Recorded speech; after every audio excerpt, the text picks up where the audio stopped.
அறிவியல்ல gene Baptist லமார்க்கோடைய மிக முக்கியமான பங்களிப்புகள் என்னென்னன்றத பார்க்கலாம். ஜீன் பேப்டிஸ்ட் லமார்க் பிரான்ஸை சேர்ந்த ஒரு நேச்சுரலிஸ்ட் அண்ட் பயாலஜிஸ்ட். இவர் 1744 ஆகஸ்ட் 1 அன்னைக்கு பிரான்ஸ்ல இருக்கிற பாசன்டின்ல பிறந்தாங்க. இவருடைய full name Jean Baptiste Pierre Antoine de Monet Chevalier ட லமார்க். இவர் ஆரம்பத்தில் பாட்டனி தாவரவியல்ல தான் அதிக ஆர்வம் காட்டி வந்தாங்க. இதனால இவர் நிறைய தாவரங்களை சேகரித்து ஆய்வு செஞ்சு வந்தாங்க. இதன் விளைவாக 1778ஆம் ஆண்டு ஃப்ளோர் பிரான்சஸ் அப்படின்னு பிரெஞ்சு லாங்குவேஜில் ஒரு ஒர்க் எழுதி இவர் வெளியிட்டாங்க.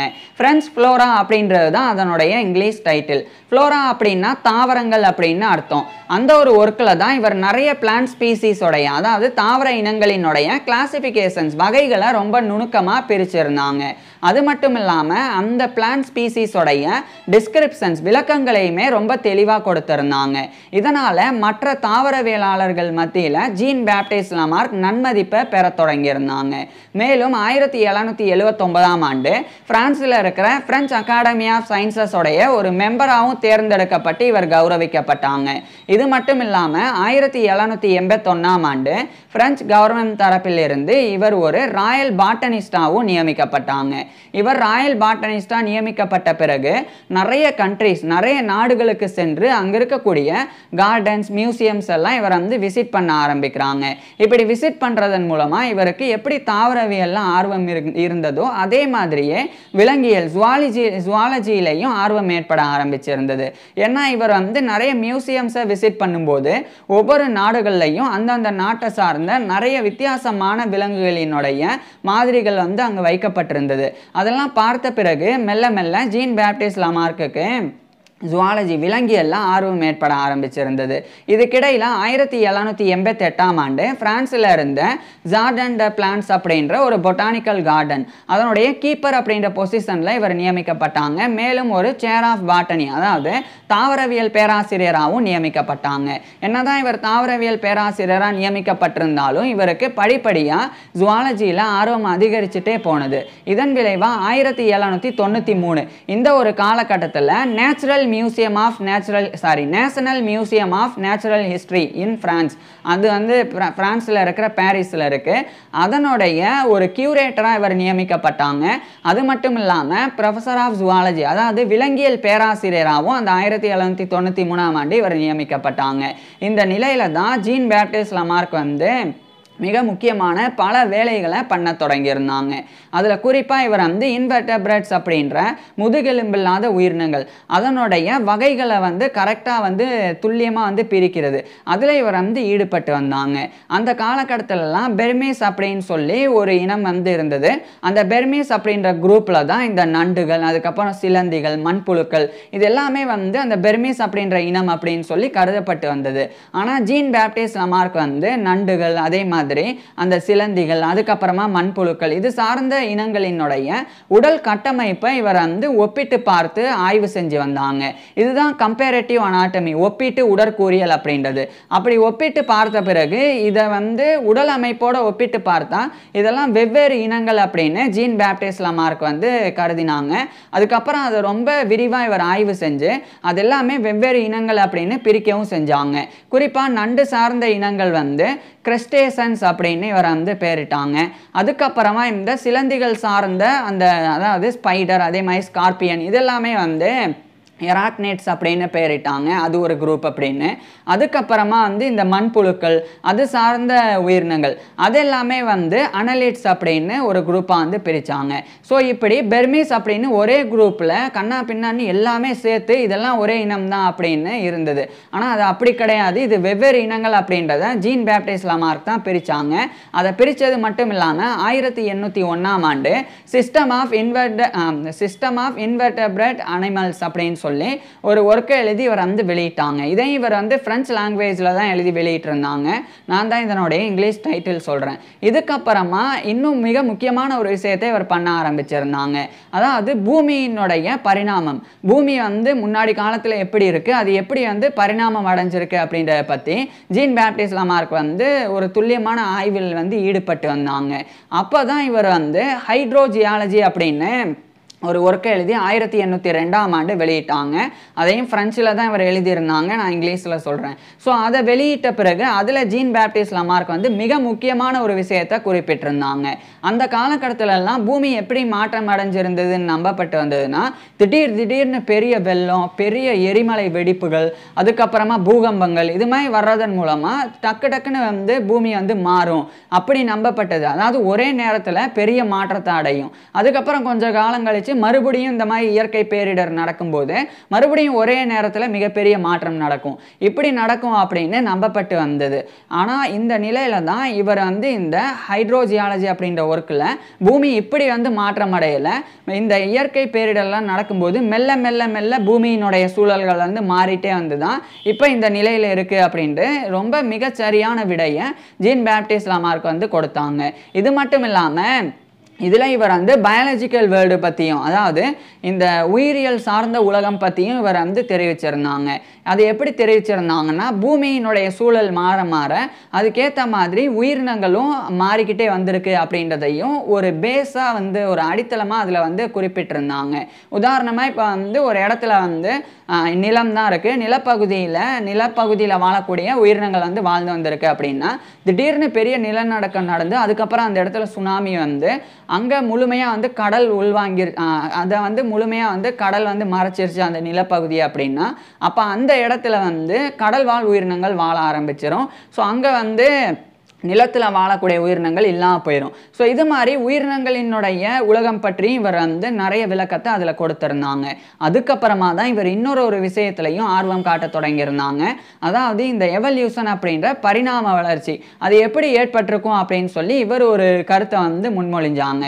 இப்படி இந்த உலகத்தினுடைய சூழல் மாற மாற மனிதன் அதே மாதிரி மற்ற உயிரினங்கள் எல்லாமே வந்து மாறிக்கிட்டே பரிணாம வளர்ச்சி அடைஞ்சிட்டே வந்திருக்கு அப்படின்றத ஒரு ஒர்க்காக வந்து இவர் வந்து எழுதினாங்க. அதே 1802ஆம் ஆண்டு research on the organisation of living bodies அப்படின்ற டைட்டிலில் வெளியிட்டாங்க. இதில் தான் இவர் வந்து எவல்யூஷன் பரிணாம வளர்ச்சி பற்றின மிக முக்கியமான ஒரு விஷயத்தை குறிப்பிட்டிருந்தாங்க. அதுக்கப்புறமா இவர் படிப்படியாக இன்னும் தொடர்ந்து ஆய்வுகள் வந்து செஞ்சாங்க. அதுக்கப்புறம் தான் ஜீன் பேப்டிஸ்ட் லமார்க் சில முக்கியமான விஷயங்களை கண்டறிஞ்சு அதை வந்து வெளிப்படுத்தினாங்க. அதாவது நம்மளுடைய உடல் அமைப்பு இருக்கட்டும், அதே மாதிரி மற்ற விலங்குகள் உயிரினங்களினுடைய உடல் அமைப்பு எல்லாமே வந்து அந்த கால சூழ்நிலைக்கு ஏற்ற மாதிரி மாறிட்டே வந்திருக்கு அப்படின்னு ஜீன் பேப்டிஸ்ட் லமார்க் வந்து கூறினாங்க. உதாரணத்துக்கு இப்போ நம்ம ஒரு விஷயத்தை நம்மளுடைய உடல் உறுப்பில் ஏதாவது ஒரு உறுப்பை நம்ம பயன்படுத்தவே இல்லை அப்படின்னா, அப்போ அந்த பயன்படுத்தப்படாத அந்த உறுப்பு அது வந்து பலவீனமாக போக ஆரம்பிக்கும். அதே மாதிரி அந்த உறுப்பு வந்து மெல்ல மெல்ல நமக்கு தேவையில்லாமலும் போய் அதுக்கப்புறம் இல்லாமலும் போக ஆரம்பிக்கும். அதே மாதிரி இப்போ நம்ம ஒரு சில உறுப்புகளை அதிகமாக பயன்படுத்துகிறோம் அப்படின்னா, அப்போ அந்த உறுப்புகள் வந்து வலிமை அடைய ஆரம்பித்து அது பெருசாகவும் மாறத் தொடங்கும் அப்படின்றத ஜீன் பேப்டிஸ்ட் லமார்க் வந்து சொன்னாங்க. இதுக்கு ஒரு நல்ல உதாரணம் என்ன அப்படின்னா, அந்த காலகட்டத்தில் வாழ்ந்து வந்த மனிதர்களுக்கு ரொம்ப கூர்மையான பற்கள் இருந்தது. ஏன்னா அப்போல்லாம் உணவுகளை வந்து வேக வைக்காம தான் வந்து உண்பாங்க.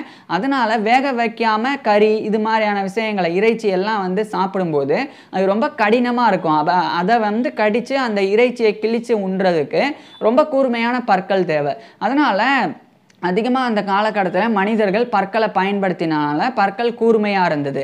இதுவே காலப்போக்கில் மனிதர்கள் வந்து உணவை வேக வச்சு சாப்பிட ஆரம்பிச்சிட்டாங்க, அதாவது சமைச்சு சாப்பிட ஆரம்பிச்சிட்டாங்க. சமைக்கும்போது உணவு வந்து மென்மையாயிரும். மென்மையான பிறகு கூர்மையான பற்கள் தேவையில்லை. அதனால இப்போ வாழக்கூடிய மனிதர்களினுடைய பற்கள் வந்து தட்டையாக மாறி இருக்கு. ஸோ இதை தான் வந்து ஜீன் பேப்டிஸ்ட் லமார்க் வந்து சொன்னாங்க. ஸோ அதை வந்து law of use and disuse அப்படின்னு சொல்லியிருந்தாங்க. அதுக்கப்புறம் இவர் இன்னொரு விஷயத்தையும் சொன்னாங்க. அதுதான் the inheritance of acquired characteristics அப்படின்றது. அதாவது இப்போ ஒருத்தருடைய குணம் என்ன இருக்கோ அந்த குணம் வந்து அப்படியே வந்து அவங்களுடைய சந்தாதியருக்கு வந்து கடத்தப்படும் அப்படின்றத ஜீன் பேப்டிஸ்ட் லமார்க் வந்து தெரிவிச்சிருந்தாங்க. உதாரணமாக இப்போ ஒரு மனுஷன் இருக்கிறாங்க, அந்த மனுஷன் வந்து அதிகமாக வந்து உடற்பயிற்சி பண்ணி அவருடைய உடலை வந்து ரொம்ப வாகுவாக வச்சிருக்கிறாங்க, வலுவாக வச்சிருக்கிறாங்க அப்படின்னா, அந்த மனிதனுக்கு பிறக்கக்கூடிய குழந்தையும் ரொம்ப உடல் வாகோட வலுவாக இருக்கும். அந்த ஒரு அர்த்தத்தில் ஜீன் பேப்டிஸ்ட் லமார்க் வந்து இந்த ஒரு விஷயத்தை தெரிவிச்சிருந்தாங்க.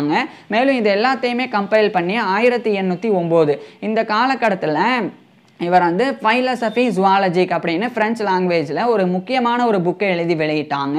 இதுதான் ஜுவாலஜிக்கல் ஃபிலாசபி அப்படின்றது. இதில் தான் இவர் வந்து இவருடைய ஒர்க்கை வந்து வெளியிட்டிருந்தாங்க. 2 விஷயங்கள், law of use and disuse, அதுக்கப்புறமா அந்த the inheritance of acquired characteristics அப்படின்றது. இதில் இந்த 2வது மட்டும் இவர் சொல்லியிருந்தது கொஞ்சம் தவறு. ஏன்னா ஜீன் பேப்டிஸ்ட் லமார்க் சொன்ன மாதிரி இவர் இப்போ வந்து ஒவ்வொரு உயிரினங்களும் எப்படி பரிணாம வளர்ச்சி அடையுது அப்படின்னா அதனுடைய தேவைக்கேற்ப அது என்ன செயல்முறை குணத்தோட அது வந்து நடந்துக்குதோ அதுக்கேற்ற மாதிரி அதனுடைய சந்ததிகள் வந்து அமையும் அப்படின்னு இவர் சொல்லியிருந்தாங்க. ஆனால் அது வந்து சரி கிடையாது. ஏன் அப்படின்னா இதில் வேற மாற்றம் இருக்கு. இது என்ன அப்படின்றத அடுத்து சொல்கிறேன். அதுக்கு முன்னாடி இது 1809 இவர் இந்த ஒரு ஒர்க்கை வெளியிட்டிருந்தாங்க. ஸோ இதுதான் வந்து தியரி ஆஃப் டிரான்ஸ்ஃபர்மிசம் அப்படின்றது. இது லமார்க்கிசம் அப்படின்னும், அதாவது இவருடைய பேரில் ஜீன் பேப்டிஸ்ட் லமார்க்குடைய பேரில் லமார்க்கிசம் அப்படின்னும் இது அழைக்கப்படும். இந்த லமார்க்கிசம் தான் நான் சொன்னது, இதை ஞாபகம் வச்சுக்கோங்க. இது எதனால் தவறு அப்படின்றத அடுத்து நான் சொல்கிறேன். அதாவது 2 விதிகளை இவர் கொடுத்துருந்தாங்க. ஃபஸ்ட்டு விதி ரைட்டு, 2வது மட்டும் தப்பு. அது ஏன் தப்பு அப்படின்றத நான் சொல்கிறேன். அதுக்கப்புறம் இவர் வந்து 1815 இந்த காலகட்டத்திலிருந்து இன்னும் நிறைய விலங்குகள், குறிப்பாக இன்வெர்டபிரேட் அனிமல்ஸ் அப்படின்ற முதுகெலும்பில்லாத விலங்குகளினுடைய கிளாசிஃபிகேஷன்ஸை இவர் வந்து தொடர்ந்து பண்ணாங்க. மேலும் natural history of invertebrate animals அப்படின்னு சொல்லி ஒரு ஒர்க்கை எழுதி 1815ஆம் ஆண்டு வெளியிட்டாங்க. அடுத்து அந்த ஒர்க்கில் 1822ஆம் ஆண்டு வரைக்கும் நிறைய வால்யூம்ஸை இவர் வெளியிட்டாங்க. இன்ஃபேக்ட் சொல்ல போனால் இவர் ஆரம்பத்தில் வெளியிட்ட ஃப்ரெஞ்ச் ஃப்ளோரா அதுவும் வந்து 3 வால்யூம்ஸ் வந்து வெளியிட்டிருந்தாங்க. ஸோ இது மாதிரி நிறைய ஒர்க்ஸ்லாம் இவர் வெளியிட்டாங்க. அதுக்கப்புறமா இறுதியாக இவர் 1829 டிசம்பர் 18 அன்னைக்கு இவருடைய 85 வயசில் ஜீன் பேப்டிஸ்ட் லமார்க் வந்து இறந்து போயிடுறாங்க. இவர் இறந்து போன பிறகு தான் சார்ல்ஸ் டார்வின் அப்படின்ற தலை சிறந்த விஞ்ஞானி அவர் வந்து ஆரிஜின் ஆஃப் ஸ்பீசிஸ் அப்படின்னு சொல்லி மிக முக்கியமான ஒரு ஒர்க்கை 1859 காலகட்டத்தில் வெளியிட்டாங்க. அதில் அவர் வந்து பரிணாம வளர்ச்சியை வேறு விதமாக சொல்லியிருந்தாங்க. அதாவது ஜீன் பேப்டிஸ்ட் லமார்க் சொன்னது என்ன அப்படின்னா, அதை புரிகிற மாதிரி சொல்கிறேன். ஜீன் பேப்டிஸ்ட் லமார்க் சொன்னது, இப்போ வந்து ஒரு ஒட்டகச்சிவிங்கி இருக்குது, அந்த ஒட்டகச்சிவிங்கி இனமே வந்து ரொம்ப குட்டையான கழுத்தோடு இருக்குது. அப்படி இருக்கும்போது இப்போ புல் எல்லாமே வந்து அந்த ஒட்டகச்சிவிங்கிகள் வந்து சாப்பிடும். அப்படி சாப்பிடும்போது அந்த புற்கள் எல்லாம் இப்போ வந்து தீர்ந்து போச்சு. ஏன்னா நிறைய ஒட்டகச்சிவிங்கி இனம் வந்து நிறைய ஒட்டகச்சிவிங்கிகளாக மாறிடுச்சு. அப்போ புற்கள் எல்லாமே வந்து அந்த ஒட்டகச்சிவிங்கி சாப்பிட்டு முடிச்சிருச்சு. அப்போ அதுக்கு தேவையான உணவு இல்லை அப்படின்னா அப்போ அந்த ஒட்டகச்சிவிங்கி வந்து மேலே கழுத்தை திருப்பி மேலே தாவரங்களினுடைய இலைகள் மற்றும் தலைகள் அதை வந்து சாப்பிட ஆரம்பிக்கும். ஆனால் குட்டையாக வந்து ஒட்டகச்சிவிங்கிகளினுடைய கழுத்து இருக்கிறனால அந்த ஒட்டகச்சிவிங்கிகள்னால மேல் நோக்கி தாவரங்களை வந்து உண்ண முடியாது, தாவரங்களினுடைய இலைகளை. அதுக்காக தாவரங்களை வந்து உண்றதுக்காக இந்த ஒட்டகச்சிவிங்கிகள் வந்து ரொம்ப முயற்சி பண்ணி கழுத்தை வந்து மேல் நோக்கி செலுத்திட்டே இருக்கும். அப்படி செலுத்துறதன் மூலமாக அந்த ஒட்டகச்சிவிங்கிகளினுடைய கழுத்து கொஞ்சம் கொஞ்சமாக பெருசாக ஆரம்பிக்கும். அதுக்கப்புறம் அந்த ஒட்டகச்சிவிங்கிகளுக்கு பிறக்கக்கூடிய குட்டிகள் அதனுடைய கழுத்து வந்து ஆரம்பத்திலிருந்தே பெருசாக இருக்கிற மாதிரி இருக்கும். அதுக்கப்புறம் அதுவும் வந்து ரொம்ப எக்கி அந்த தாவரங்களை வந்து சாப்பிட ஆரம்பித்த பிறகு அதனுடைய கழுத்து இன்னும் நீளமாகும். அதுக்கப்புறம் அதுக்கு பிறக்கக்கூடிய குட்டிகள் அதனுடைய கழுத்து ஆரம்பத்திலிருந்தே இன்னும் நீளமாக இருக்கிற மாதிரி பிறக்கும். ஸோ இந்த மாதிரி பரிணாம வளர்ச்சி அடைஞ்சுதான் ஒட்டகச்சிவிங்கி இந்த மாதிரி இருக்குது. அதே மாதிரி தான் மனிதர்களை பொறுத்த வரைக்கும் குரங்குகளாக இருந்திருக்கிறாங்க. குரங்குல இருந்து மெல்ல மெல்ல மெல்ல வந்து 2 காலில் நடக்க ஆரம்பிச்சு அதுக்கப்புறம் வந்து சிந்திக்க ஆரம்பிச்சு அடுத்து உணவுகளை வேட்டையாடி அதை சமைச்சு சாப்பிட ஆரம்பித்து மனிதர்களாக மாறிக்கிறாங்க. ஸோ இது மாதிரியான விஷயம் தான் இதுதான் லமார்க்கிசம் அப்படின்றது ஜீன் பேப்டிஸ்ட் லமார்க் சொல்கிறது. ஆனால் சார்ல்ஸ் டார்வின் இதற்கு மாறாக எப்படி சொல்லியிருந்தாங்கன்னா, பரிணாம வளர்ச்சி அடைகிறது உண்மைதான், குரங்கிலிருந்து மனிதன் தோன்றியது இதெல்லாம் உண்மைதான்.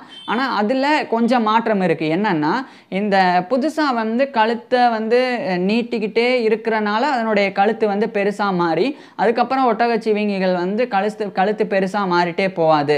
அது அப்படி கிடையாது. அது ஏன்னா அதுக்கு மாறா ஒட்டகச்சிவிங்கி இனங்கள்லேயே வந்து நிறைய வகையில் இருக்கும். குட்டையான கழுத்தோடவும் இருக்கும், நெட்டையான கழுத்தோடவும் இருக்கும். இப்போ ஒரு குறிப்பிட்ட இடத்துல புற்களும் இருக்குது, அதே மாதிரி தாவரங்களும் இருக்குது. இப்போ பெரிய பெரிய கழுத்தில் இருக்கக்கூடிய ஒட்டகச்சிவிங்கிகள் அது வந்து தாவரங்களை உண்ணும், புற்களையும் உண்ணும். அதே சமயம் குட்டையான கழுத்துள்ள ஒட்டகச்சிவிங்கிகள் அது வந்து புற்களை மட்டும்தான் உண்ணும். இப்படி உண்ணும்போது இப்போ நீளமான கழுத்து குட்டையான கழுத்து 2 ஒட்டகச்சிவிங்கிகளுமே ஒரே இடத்துல புல்லை வந்து திங்குது. அதே மாதிரி நீளமான கழுத்துள்ள ஒட்டகச்சிவிங்கி வந்து கொஞ்சம் அட்வான்டேஜ், அது வந்து மரத்தில் இருக்கக்கூடிய இலைகளையும் திங்குது. இப்படி இருக்கும்போது இந்த புற்கள் எல்லாமே தீந்து போயிருச்சு அப்படின்னா அப்போ இந்த குட்டையான கழுத்துள்ள ஒட்டகச்சிவிங்கிகள்னால தாவரங்களினுடைய இலைகளை சாப்பிட முடியாது. அப்போ அந்த ஒட்டகச்சிவிங்கிகளுக்கு குட்டையான கழுத்துள்ள ஒட்டகச்சிவிங்கிகளுக்கு கொஞ்சம் தான் வந்து உணவு கிடைக்கும். அப்படி அதுக்கு கிடைக்கக்கூடிய உணவுகள் வந்து கம்மியாக அதனுடைய இனப்பெருக்கம் வந்து கம்மியாக ஆரம்பிச்சு அந்த குட்டையான கழுத்துள்ள அந்த ஒட்டகச்சிவிங்கிகள் அதெல்லாமே வந்து அழிய ஆரம்பிச்சிடும். ஸோ அந்த இனம் அழியும். ஆனால் அதே சமயம் நீளமான கழுத்து கொண்ட ஒட்டகச்சிவிங்கிகள் அது ஏற்கனவே தாவரங்கள் எல்லாம் உண்றனால அதுக்கு வந்து உணவு பற்றாக்குறை இருக்காது. இதனால அது வந்து அதிகமாக இனப்பெருக்கம் பண்ணி அதனுடைய இனம் வந்து அதிகரிக்க ஆரம்பிக்கும். அப்போ காலப்போக்கில் குட்டையான கழுத்துள்ள ஒட்டகச்சிவிங்கிகள் இறந்து போயிடும். நீளமான கழுத்துள்ள ஒட்டகச்சிவிங்கிகள் வந்து வாழ ஆரம்பிக்கும். ஸோ இப்படியான பரிணாமம் தான் வந்து அடைஞ்சிருக்கு. பரிணாமம் அப்படின்றது இதுதான். அதாவது 2 இனங்களும் இருந்திருக்கு. அதில் குட்டையான கழுத்துள்ள ஒட்டகச்சிவிங்கிகள் இனம் அழிஞ்சிருக்கு. ஏன்னா புற்கள் அந்தளவு கிடையாது அப்படின்றனால. அதே சமயம் அதுக்கு தேவையான உணவு கிடைக்கல. ஆனால் நீளமான கழுத்துள்ள ஒட்டகச்சிவிங்கிகளுக்கு அதுக்கு தேவையான உணவுகள் வந்து கிடைச்சிருக்கு. அதனால சார்ல்ஸ் டார்வின் இப்படி அந்த எவல்யூஷன் தியரி ஆஃப் எவல்யூஷனை வந்து கொடுத்தாங்க. இதுதான் உண்மையும் கூட. ஏன் உண்மை அப்படின்னா ஜீன் பேப்டிஸ்ட் லமார்க் சொன்னதுபடி பார்த்தா இப்போ நல்லா எக்ஸசைஸ்லாம் பண்ணிட்டாங்க, பயங்கரமாக உடல் இருக்குது அப்படின்னா அந்த மனிதனுக்கு பிறக்கக்கூடிய குழந்தை பயங்கரமான உடலோட பிறக்கும் கிடையாது, சாதாரண உடலோட தான் பிறக்கும். அதுக்கப்புறம் அந்த குழந்தையும் போய் எக்ஸசைஸ்லாம் பண்ணி அதுக்கப்புறம் அது வளர்கிற காலத்தில் நல்லா உடற்பயிற்சிலாம் பண்ணாதான் அந்த ஒரு குழந்தையாக பிறந்த மனிதனுடைய உடலும் அந்த மாதிரி உடல்வாகு வந்து மாறும். அப்படி இருக்கும்போது இது வந்து கரெக்டாக வந்து உண்மை கிடையாது ஜீன் பேப்டிஸ்ட் லமார்க் சொன்னது. அதுக்கு பதிலாக சார்ல்ஸ் டார்வின் சொன்னது தான் உண்மை. ஸோ சார்ல்ஸ் டார்வின் சொன்னது எப்படி அர்த்தம், சர்வைவல் ஆஃப் தி ஃபிட்டஸ்ட் அதுதான் கிட்டத்தட்ட. ஆனால் எக்ஸாக்டா கிடையாது. இருந்தாலும் ஒவ்வொரு இனங்களும் இப்படி தான் வந்து வளருது. இப்போ உதாரணத்துக்கு மனித இனமும் வந்து பார்க்குற குரங்கு மாதிரி தான் இருந்திருக்கு பண்டைய காலத்தில். அதே மாதிரி அதே சமயம் வால் இருக்கக்கூடிய குரங்குகள், ஜிம்பன்சி எல்லாமே சேர்ந்தே இருந்திருக்கு. காலப்போக்கில் இப்போ வந்து பக்கத்தில் மரம் இருந்தால் அந்த இடத்துல வந்து குரங்குகள் வாழும். அதே சமயம் மரங்கள் வந்து அழிய தூரமாக மரங்கள் போக ஆரம்பிச்சிருச்சு அப்படின்னா குரங்கு கூட்டத்தினால அங்கே வாழ முடியாது. ஏன்னா அதனால வந்து உணவை கையில் எடுத்துட்டு ரொம்ப தூரம் பயணம் பண்ணி அதனோட இருப்பிடத்துக்கெல்லாம் போக முடியாது. அதே சமயம் 2 காலில் நடக்கக்கூடிய குரங்குகள் அதனால கண்டிப்பாக வந்து வேற ஒரு இடத்துல இருந்து உணவை பறிச்சுட்டு வேற ஒரு இடத்துக்கு கொண்டு போக முடியும். ஸோ இது மாதிரி தான் மனித இனம் வந்து கொஞ்சம் கொஞ்சமாக எவால்வ் ஆகி அதுக்கப்புறம் அது வந்து அந்த உணவுகள் வந்து கம்மியாக ஆரம்பிக்குது. மரங்கள் கம்மியாக உணவு கம்மியான உடனே அந்த மனித குரங்குகள் அவங்களுக்குள்ளேயே வந்து பயங்கரமான போட்டியும் ஏற்படுது. உணவுகள் வந்து திருடப்படுது. அப்போ திருடப்படக்கூடாது அப்படின்றதுக்காக அந்த குரங்குகள் வந்து குகைகள் உருவாக்குறாங்க. குகைகள் உருவாக்குனா குகைகளுக்குள்ளேயும் வந்து அதாவது அந்த குகைகளுக்குள்ளேயும் வந்து மற்ற குரங்குகள் திருடிட்டு போகிறாங்க. ஸோ அப்போ அதை தடுக்கிறதுக்கு கதவுகள் உருவாக்கப்படுது. இப்படி தான் அந்த புத்திசாலித்தனமும் வந்து அதிகரிக்க ஆரம்பித்து மனித இனம் வந்து தோன்றியிருக்கு. இதுதான் சார்ல்ஸ் டார்வின் சொல்லக்கூடியது. ஆனால் ஜீன் பேப்டிஸ்ட் லமார்க் வந்து 2 விஷயங்கள் சொல்லியிருந்தாங்க அப்படின்னு சொல்லியிருந்தேன். அவர் ஃபஸ்ட்டு சொன்னது கரெக்டு. அதாவது ஒரு உறுப்பை அதிகமாக பயன்படுத்தினா அது வலுவடையும், ஒரு உறுப்பை பயன்படுத்தவே இல்லை அப்படின்னா அது வலு குறைஞ்சு அது காலப்போக்கில் இல்லாமலே போயிடும் அப்படின்றது. இதெல்லாம் கரெக்டு தான். அதனால தான் அந்த காலகட்டத்தில் உடல் முழுக்க மனிதர்களுக்கு முடி இருந்து காலப்போக்கில் உடல் முழுக்க முடி தேவையில்லை அப்படின்றனால இப்போ வந்து உடல் முழுக்க அந்த அளவுக்கு வந்து முடி இல்லாமல் நம்மளுடைய இனம் வந்து மனித இனம் மாறி இருக்கு. இன்னும் காலப்போக்கில் இன்னும் வந்து அது மாறுறதுக்கும் வாய்ப்பு இருக்கு. ஸோ ஃபர்ஸ்ட்டு ரைட்டு, 2வது தப்பு அப்படின்னாலும் ஜீன் பேப்டிஸ்ட் லமார்க்குடைய பங்களிப்பு இதில் மிகப்பெரியது. ஏன்னா ஜீன் பேப்டிஸ்ட் லமார்க் தான் முதல்ல இந்த பரிணாம வளர்ச்சி பற்றி உயிரினங்கள் வேற மாதிரி இருந்து வேற மாதிரி கால சூழ்நிலைக்கு ஏற்ற மாதிரி மாறி இருக்கு அப்படின்னு அவர் சொல்லியிருந்தாங்க. அதை அடிப்படையாக வச்சு தான் சார்ல்ஸ் டார்வின்னால உண்மையை கண்டறிய முடிஞ்சது. அப்படி இல்லைன்னா சார்ல்ஸ் டார்வினால் கண்டறிஞ்சிருக்க முடிஞ்சிருக்காது. ஸோ ஜீன் பேப்டிஸ்ட் லமார்க்குடைய அறிவியல் பங்களிப்பு அப்படின்றது ஆழப்பெரியது. ஸோ ஜீன் பேப்டிஸ்ட் லமார்க் வந்து தாவரவியல், விலங்கியல், புவியியல் அப்படின்னு எல்லாத்துலேயுமே இவ்வளோ பங்களிப்புகளை கொடுத்துருக்குறாங்க. இப்பேற்பட்ட ஜீன் பேப்டிஸ்ட் லமார்க் பற்றி நீங்கள் என்ன நினைக்கிறீங்க அப்படின்றத கீழே கமெண்ட்ஸில் சொல்லுங்கள். மேலும் இவர் எப்படி வாழ்ந்தாங்க, இன்னும் என்னெல்லாம் சாதனை பண்ணியிருக்கிறாங்க அப்படின்னு இவருடைய ஃபுல் லைஃப் ஹிஸ்ட்ரியை நான் ஏற்கனவே பேசியிருக்கேன். அதை பார்க்குறதுக்கு கீழே டிஸ்கிரிப்ஷனில் லிங்க் கொடுத்துருக்குறேன். கட்டாயமாக பாருங்கள். தேங்க்யூ.